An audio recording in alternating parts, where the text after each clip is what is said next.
5, 4, 3, 2, 1. Magandang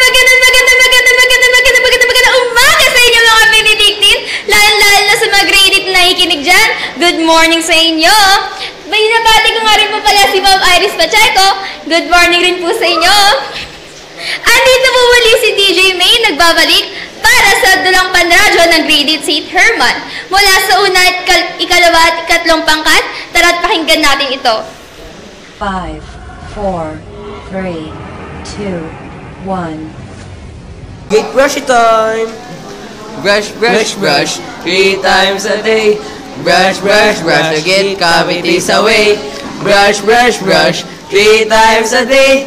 Brush with Colgate Kisa.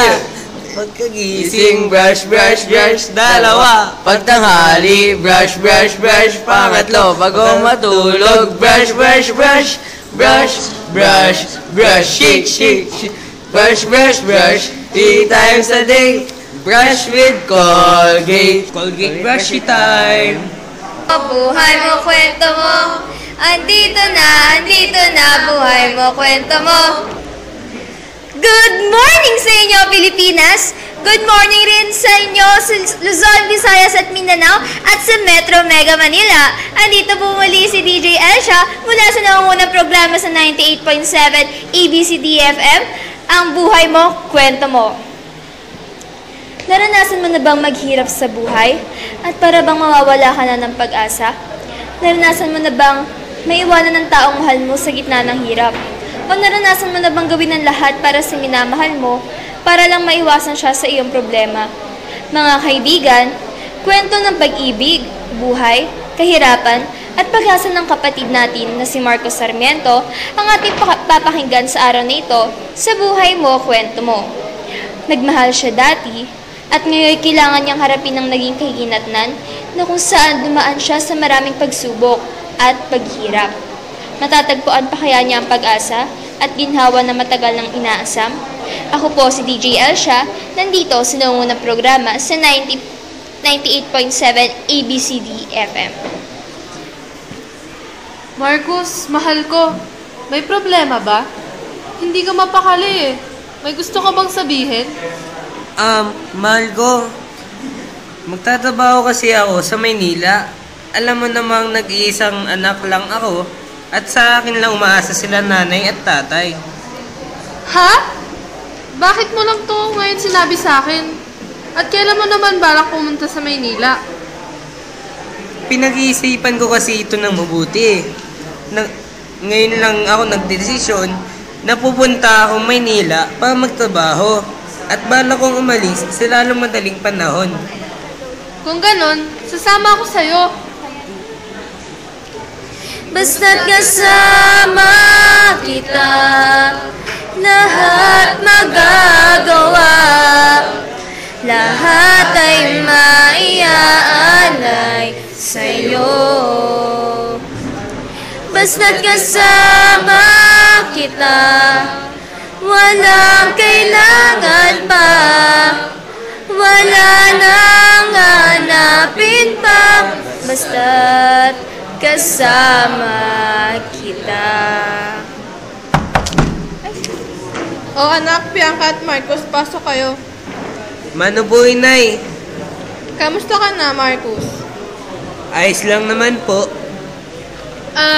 Nay, may sasabihin po na sana kami sa inyo. Ano yun, anak? Magtatabaho po kasi si Marcos sa Maynila. Gusto ko po sanang sumama. Pwede naman po ako maghanap doon ng eskwelahan na pwede akong maging scholar. Para po habang nagtatrabaho siya, nag-aaral naman po ako. Ha? Bigla naman yata yan, anak. Hindi birang boy sa Maynila. Nay, sige na po. May tiwala naman po kayo sa aming dalawa, di ba? Nay, sige na po. O sige, anak. Papayagan ko kayo. Mag-iingat kayong dalawa, ha? At Marcos, may tiwala ko sa'yo. Alam kong alagaan mo nang mabuti ang anak ko. Opo, inay. 1, 2,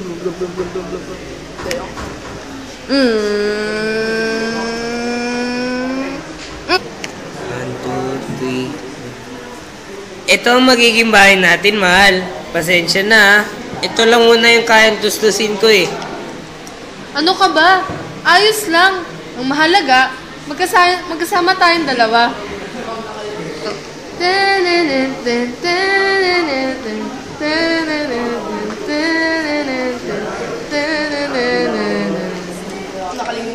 Lumipas ang ilang buwan. Mister, buntis po ang asawa niyo. Congratulations. Ha? Buntis ako? Paano ba yan? Madadagdagan na tayo sa bahay. Tet, tet, tet, tet, tet. Unti na lang, miss! Push! Ah!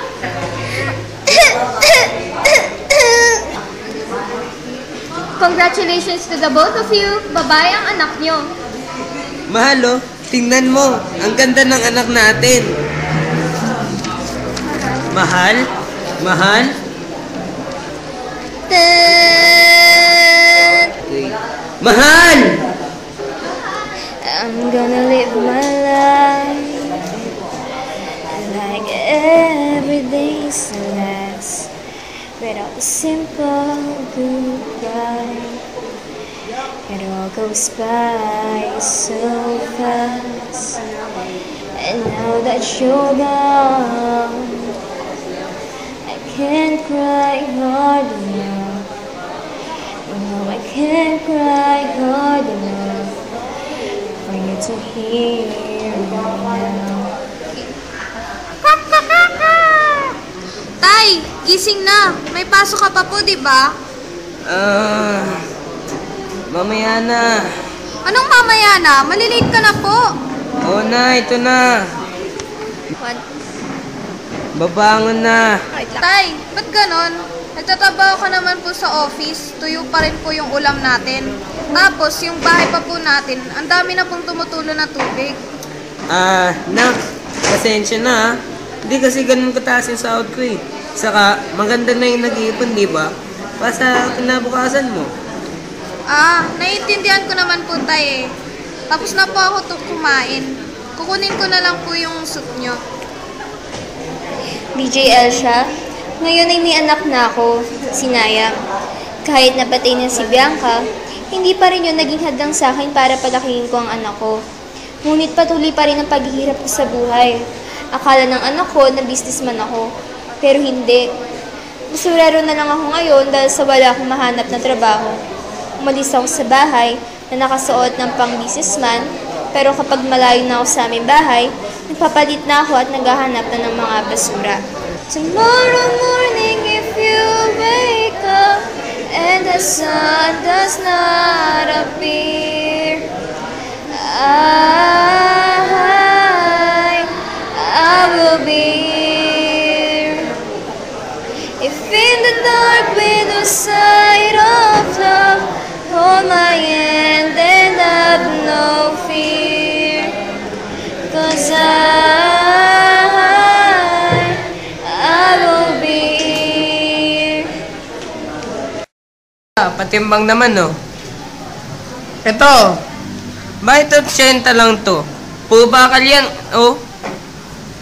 alam ko, hindi pa sapat yan para makakuha pa ng mas malaki dyan. Anak, nakauwi ka na ba? Opo, tay. Mano po. Kumain ka na ba? Di pa po eh. Gusto mo iba na lang lutuin natin ngayon? Sige po. Noodles? Tay, noodles rin po lagi niluluto nyo eh. Alam ko, pero iba naman ngayon eh. So, tanghon, ayaw mo ba? Gusto po. Tara, kain na po tayo.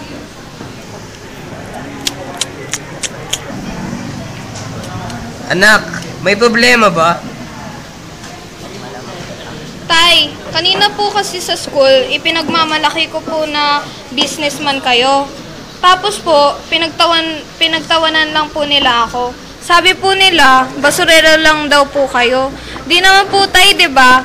Naiintindihan ko naman po na nag-iipon kayo, tsaka sabi niyo po para sa kinabukasan yung perang iniipon niyo po tay, di ba?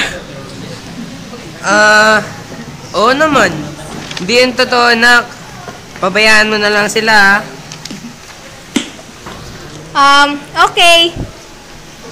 Anak, aalis na ako, ha? Opo, Tay. Tulog! Sir, ano po nangyari sa inyo? Ten. Ayan lang. Kayo po ba ang kamag-anak ni Mr. Jimeno? Hindi po eh. Nakita ko lang po siya sa daan at inatake. Ganun po ba? Mabuti naman po na kaagad niyo po siya dinala dito sa ospital. Maayos na po ang kalagayan niya. Kailangan na lang po niya magpahinga. Sige po. Salamat. Nasaan ako? Nasa ospital po kayo, sir. Sino ka ba? At ba't ako nandito? Ako nga po pala si Marcus, sir. Marcus Sarmiento. Naatake po kayo sa puso sa gitna ng kalsada, kaya dinala ko po kayo dito. Ganun ba? Sige po, sir. Uwi na po ako. Nag-aantay po kasi yung anak ko sa akin eh. Maraming salamat Saan ka nga pala nakatira?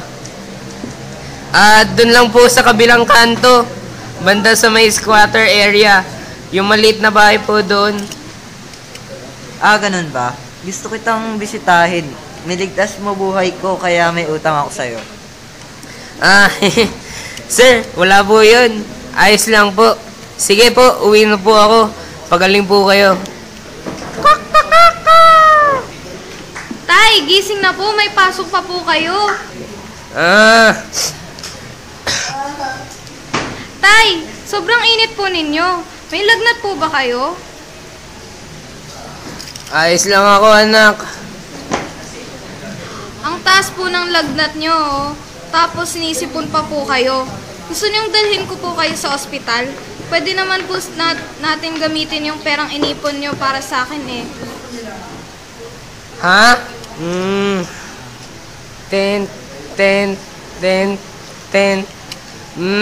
Nasaan ako? Tay, nasa ospital po kayo. Sobrang taas po kasi ng lagnat nyo eh. Kaya dinala ko po kayo dito. Ha? Sana hindi mo na lang ako dinala dito, anak. Kaya ko naman eh. At saka, alam mo naman na wala tayong pera, di ba? Eh di ba tay, sabi ninyo na may inipon po kayong pera para sa akin? Pwede naman po natin yun gamitin eh. Ayos lang naman po sa akin. Halika nga dito, anak. Anak, tama ang mga kamag-aral mo. Ha? Hindi ko po maintindihan. Hindi talaga businessman ang tatay mo. Basurero lang ako. Patawarin mo na ako. Anak, kung nagsinungaling ako sa'yo. Tay, ba't ngayon na lang po sinabi sa akin? Kahit sino naman, ano naman po kayo, ayos lang naman po sa akin eh. Kasi tatay ko lang po kayo. Sorry, anak. Sorry. Excuse me, Marcos? Oh, sir. Ba't po kayo nandito? Kamusta na po kalagayan ninyo? Tay, sino siya? Ako si Paul. Bibisitahin sana kita sa bahay nyo. Tinawag kita sa bahay nyo pero walang sumasagot. Ikaw pa. Sabi ng mga kapitbahay nyo, pumunta daw kayo sa ospital kaya andito. At maayos na ang kalagayan ko. Ganun po ba, sir? Paul, ba't nyo po pala ako bibisitahin?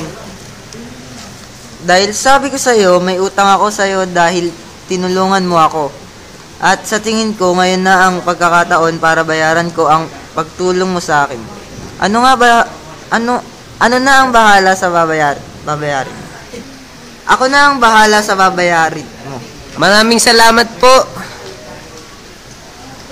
At nga pala, gusto ko sana i-apply kita bilang katulong ko sa bahay. Kung ayos lang ba sa'yo? Ha? Umayag ka na, tay. Sige po.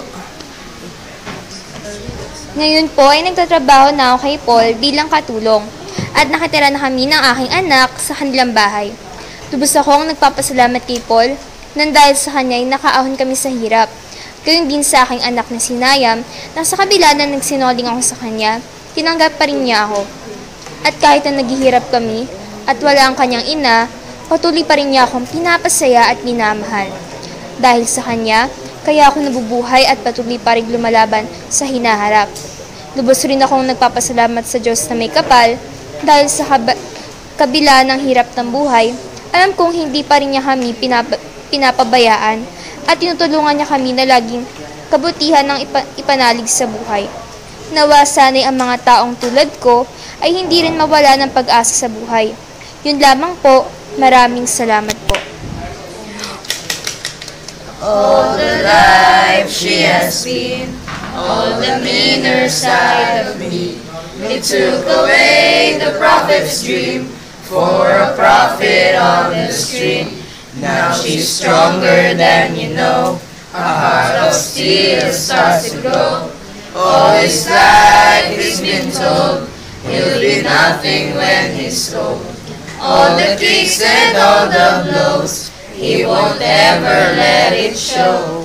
'Cause he's stronger than you know, a heart of steel starts to grow. Then you've been fighting for it all your life, you've been struggling to make things right. So superhero learns to fly. Every day, every hour, turn the pain into power. You've been fighting for it all your life, you've been working every day and night. That's how a superhero learns to fly. Every day, every hour, turn the pain into power. That song was brought to you by SunCall and Text Combo 10, now with 4 texts to other networks, and still with 10 minutes Sun and Call and 40 Sun text, only 10 pesos valid for 1 day. Kompletong load, buong kwento. Time check, hatid ng Kremil S. Oras na po para mag-almasal, pag nalipasan ka, susunod! Pangasim at pangahap din ng tiyan, hyperacidity yan. Unahan ng asidong eksplosibo, mag-Kremil S agad. May 2 times active utilizing capacity para tanggal ang excess acid, pangasim, at hapdi ng tiyan. Kaibigan, ako po si Boy Abunda. Pag susunod ang hyperacidity, mag-Kremil S. Aluminum hydroxide, magnesium hydroxide is a generic name of Kremil S. If symptoms persist, consult your doctor. Ito po nagsisipagganap ngayon sa ating dulang panradyo sa araw na ito. Marcos Sarmiento bilang bida sa ating dulang panradyo sa araw na ito. Bianca Hernandez bilang asawa ni Marcos Sarmiento, Nayam Fontanares bilang anak ni Marcos at Bianca, Veronica Ventura bilang ina ni Bianca Hernandez, at Paul Aitona bilang isang mayaman na kumupkop kay Marcos at Nayam.